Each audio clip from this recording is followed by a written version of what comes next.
રહ્યો છે। દાહોદ જિલ્લાના ગરબાડા તાલુકાના જસાવાડા ખાતે દર વર્ષે ચૈત્ર મહિનાની છઠના રોજ ગોળ ગધેડાનો મેળાનું આયોજન થાય છે। જેસાવાડા મુકામે તાલુકો ગરબાડામાં એક ગોળ ગધેડાનો મેળો ભરાય છે। આ ગોળ ગધેડાનો મેળો પરંપરાગત ભરાય છે અને 3-4 હજાર વર્ષ પહેલાંથી ભરાય છે અને એની પાછળનું રહસ્ય ફક્ત એક જ આદિવાસી સમાજ સ્વયંવર યોજીને છોકરી પસંદ કરતા હતા।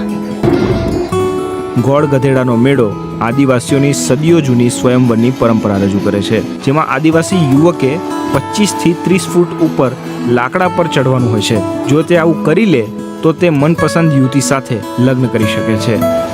એક મોટું લાકડું હોય, મોટું જાડું લાકડું હોય સીમળાના ઝાડનું, એને લીસું કરવામાં આવે અને અંદર જે ચડનાર એ જ લાકડા ઉપર ચડનારી 25-30 ફૂટ ઊંચો હોય એની પર ચડનાર ઊભા રહી શકે અને વચમાં પાટિયા મૂકવામાં આવે છે અને જે એ ચડવાની કોશિશ કરે તે વખતે જુવાન છોકરીઓ છે, સ્વયંવર યોજવાવાળી જે છોકરીઓ છે એના હાથમાં વાંસના વાંસડા હોય છે અને ગીતો ગાતી જાય, મસ્તીમાં હોય, મનોરંજન કરતી હોય અને ઉપર ચડવા નથી દેતી અને ચડવાને તો હાથે નથી કરતા, એને વાંસનો લીલા વાંસના સોટીઓ હોય મોટી મોટી, એનાથી ફટકારે, એનાથી મારે એટલે પેલો ચડી નહીં શકે, પડી જાય, ફરી હુમલો કરીને ફરી કોશિશ કરીને ફરી ચડે, એમ કરતાં કરતાં ઉપર ચડે છે અને ચડીને ઉપર માર ખાતા ખાતા ચડે છે।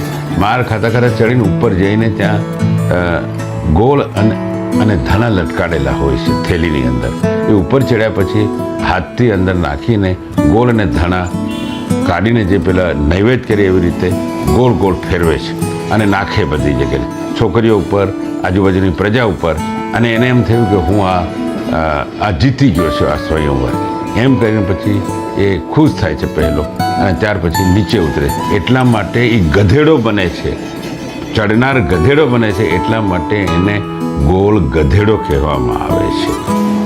સદીઓથી ચાલી આવતી આ પ્રક્રિયામાં સમય સાથે પરિવર્તન આવ્યું છે।